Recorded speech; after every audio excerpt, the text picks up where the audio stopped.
नमस्कार साथियों, मैं आज आपसे दिल्ली के एक अत्यंत महत्वपूर्ण विषय पर चर्चा करने जा रहा हूं, जिसका प्रभाव प्रत्यक्ष या अप्रत्यक्ष रूप से हम सभी के जीवन पर पड़ता है। इसे पूर्व शिक्षा व्यवस्था के विषय में भी आपको एक वीडियो जारी कर चुका हूं। किसी भी राज्य की परिवहन व्यवस्था उसकी अर्थव्यवस्था की आधारशिला होती है। यदि परिवहन व्यवस्था सुदृढ़ हो तो लोगों का जीवन भी सुगम हो जाता है। साथियों, आज मैं आपसे दिल्ली की ही परिवहन व्यवस्था के विषय में चर्चा कर रहा हूं। आपने दिल्ली के मुख्यमंत्री भैरूप्रिय केजरीवाल साहब को चुनाव से पहले भाषण देते हुए बहुत सुना होगा, मैं दिल्ली को पेरिस बनाऊंगा, लंदन बनाऊंगा, सिंगापुर बना दूंगा। इन तीनों ही देशों की विशेषता इनकी सुदृढ़ परिवहन व्यवस्था ही है। इसलिए जानबूझकर इन्हीं देशों को केजरीवाल साहब ने चुना था। जरा आइए देखते हैं कि पिछले 10 वर्षों में भैरूप्रिय केजरीवाल साहब ने क्या किया। साथियों, आज दिल्ली की जनसंख्या लगभग 3.5 करोड़ है और दिल्ली में लगभग 41 लाख लोग प्रतिदिन बस में यात्रा करते हैं। वहीं लगभग 46 लाख लोग प्रतिदिन मेट्रो में यात्रा करते हैं। इनमें कॉलेज जाने वाले छात्र, रोजगार के लिए यात्रा करने वाले लोग और अपने चिर परिचितों से मिलने वाले लोग बस और मेट्रो के द्वारा ही यात्रा करते हैं। पिछले 10 वर्षों में दिल्ली सरकार ने इनके लिए कुछ नहीं किया। दिल्ली में वर्ष 2013-14 में 5216 बसें थी। कम संख्या के कारण यात्रियों को काफी मुसीबतों का सामना करना पड़ता था। 2015 में इन्हीं महाशय ने कहा कि हम दिल्ली में 5000 नई बस लेकर आएंगे, जबकि दिल्ली की जनसंख्या के अनुसार दिल्ली में लगभग 15000 बसों की आवश्यकता है। स्वयं दिल्ली सरकार के मंत्री ने हाई कोर्ट में अपने एफिडेविट में कहा, केजरीवाल सरकार के मंत्री ने, कि हमें मिनिमम 11000 बसों की और आवश्यकता है। और केजरीवाल साहब ने 2015 के अपने मैनिफेस्टो पॉइंट नंबर 51 में कहा था, हम अगले 5 वर्षों में 5000 नई बसें, 2020 में 11000 नई बसें, ये दोनों मैनिफेस्टो में उन्होंने बोला था। आज दिल्ली की स्थिति क्या है? 2023-24 में कुल 7683 बसें हैं। उनमें इंक्लूडिंग 1500 वो इलेक्ट्रिक बस भी हैं जो केंद्र के माध्यम से प्रोवाइड कराई गई हैं। मजे की बात यह है साथियों कि जिनमें से 2966 बसें उनकी लाइफ खत्म हो गई है। 4137 क्लस्टर्स की बसें जिनकी 9 माह में उनकी भी एक्सटेंशन लेनी पड़ रही है, उनकी भी आयु समाप्त हो गई है। 1570 इलेक्ट्रिक बसें हैं। इन बसों को लगाकर अगर हम आगे आना चाहेंगे तो एक वर्ष में अगले में 3000 सीएनजी बसों का परमिट भी खत्म होने जा रहा है, जो सीएनजी बसें चल रही हैं। इन बसों की स्थिति पहले ही खराब है। आपने देखा होगा सड़कों पर अधिकतर बसें खराब पड़ी रहती हैं। आए दिन डीटीसी की किसी न किसी बस में आग लगने की भी हम लोग सुनते रहते होंगे, जिसके कारण आपने ये भी नोट किया होगा, दिल्ली में अगर कहीं जाम लगा हुआ है तो समझ लो कहीं डीटीसी की एक बस खराब रोड के ऊपर खड़ी हुई है। 2021 में केजरीवाल साहब ने हाईकोर्ट में एफिडेविट दिया था कि ये बसें 8-8 लाख किलोमीटर चल चुकी हैं। इनकी 10 साल लाइफ थी, परंतु अब लाइफ इनकी खत्म हो गई है। हम इनकी लाइफ बढ़ाने जा रहे हैं। इनकी लाइफ 10 से 15 वर्ष कर दी बढ़ाकर। और उस 10 से 15 वर्ष करने का कारण क्या हुआ? इनकी जो मेंटेनेंस है, मरम्मत है, उसकी कॉस्ट भी लगभग 98% बढ़ गई। जो 2012 में 412 करोड़ हुआ करती थी और अब मेंटेनेंस में डीटीसी के द्वारा 817 करोड़ रुपया दिया जा रहा है दिल्ली की जनता के लोगों का। 2019-20 में हिंदुस्तान टाइम्स अखबार में भी ये खबर छपी थी, जिसमें डीटीसी में 5294 करोड़ रुपए घाटे में चल रहा है। ये एचटी की रिपोर्ट है। आपको जानकर आश्चर्य होगा कि डीटीसी की दिल्ली में एवरेज अनुसार 100 से 80 बसें हर रोज सड़कों पर चलते चलते रुक जाती हैं। जैसे मैंने पहले कहा कि जहां एक बस खराब खड़ी है वहीं दिल्ली में जाम लगा हुआ है।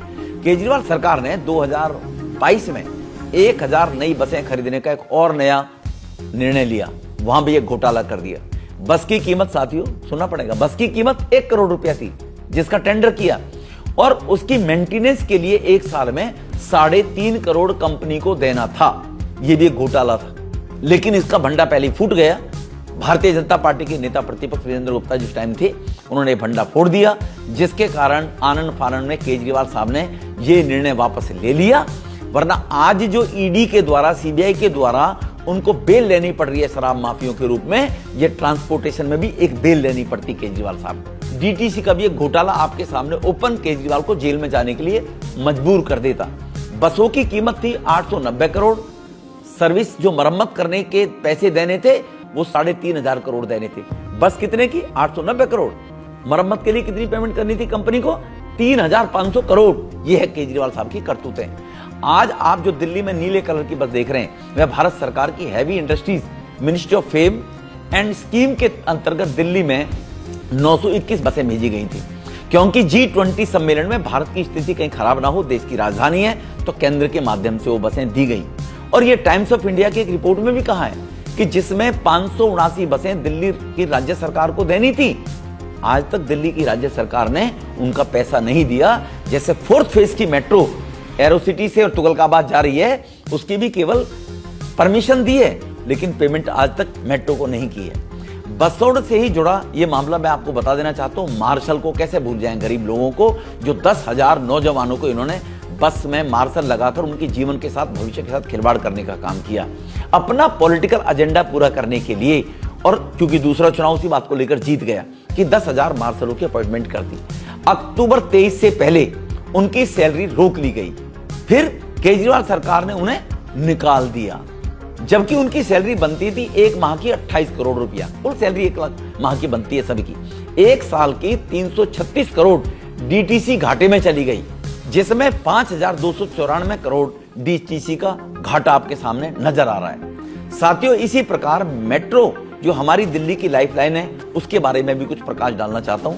केजरीवाल के कारण विकसित नहीं हो पाई मेट्रो लाइफलाइन, जिसको हम दिल्ली में मेट्रो बोलते हैं। 3 मई 1995 को डीआरएमसी की स्थापना की गई।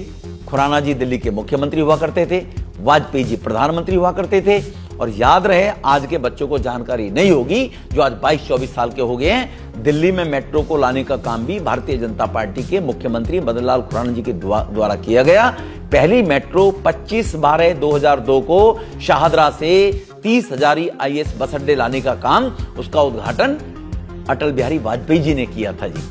अभी तक मेट्रो के केवल 4 फेज आए हैं और आंकड़ों से पता चलता है कि सबसे कम ये केजरीवाल के समय में मेट्रो दिल्ली के अंदर स्प्रेड हुई है। फर्स्ट फेज के अंदर कंप्लीटेड 2006 में, जो 64.75 किलोमीटर का 59 स्टेशनों का फर्स्ट फेज आया था। उसके बाद सेकंड फेज, ये केजरीवाल साहब के टाइम में नहीं आया, उससे पहला है। दूसरा फेज जो कंप्लीट हुआ वो 2011 से में कंप्लीट हुआ, जिसमें 123.30 किलोमीटर के 86 स्टेशन की मेट्रो दिल्ली में चल रही है। फिर तीसरा फेज आया, वो तीसरा फेज लाने के बाद वो जो 2023 162 से 8 किलोमीटर का, जिसमें 109 स्टेशन थे, वो भी 2011 में ही कंप्लीट हो गया था। उसके बाद चौथा फेज आना था 2019 में, जिसमें 9 प्रोजेक्ट थे, जिसमें डिले होने के कारण आज तक कहीं फॉरेस्ट की डिपार्टमेंट की एनओसी नहीं है और कभी कोई एनओसी है, वो लटके पड़े हुए हैं। इसी प्रकार से दिल्ली से अलवर, दिल्ली से पानीपत, दिल्ली से मेरठ मार्ग पर PRRTS प्रोजेक्ट लगाया जा रहा था। रैपिड रेल ट्रांजिट सिस्टम लगाने का काम तय हुआ था। इस प्रोजेक्ट में 50% पैसा केंद्र ने देना था, इसमें 50% यूपी, हरियाणा, राजस्थान और दिल्ली ने, और मिलाकर तीनों ने 12.5% पैसा देना था। उसके बाद आगे क्या हुआ, वो जो रैपिड के लिए पैसा देना था, दिल्ली गवर्नमेंट ने इसमें भी अपना शेयर नहीं दिया। सुप्रीम कोर्ट ने जब इनको डांट लगाई, सुप्रीम कोर्ट ने क्वेश्चन किया कि आप रैपिड ट्रेन के लिए पैसा दे नहीं रही हैं, आप मुझे एफिडेविट दीजिए कि एडवर्टाइजमेंट में, अपने प्रचार प्रसार में आपने कितना फंड खर्च किया है, उसको अटैच करिए। जब सुप्रीम कोर्ट ने ये अटैच करने का आदेश दिया, तब जाकर, जब ये सुप्रीम कोर्ट ने जानकारी मांगी, तब जाकर केजरीवाल साहब ने 12.50% पैसा देना मंजूर किया, जो मेरठ वाली रैपिड ट्रेन की चल रही है। साथियों, आप सबको याद होगा ट्रांसपोर्ट अथॉरिटी में परमिट लेने का कितना भ्रष्टाचार था। केजरीवाल ने ऑटो वालों के साथ भी छल किया। ये कांग्रेस के जमाने में भ्रष्टाचार होता था। इन्होंने ऑटो वालों को भी नहीं बख्शा, किसी को नहीं बख्शा।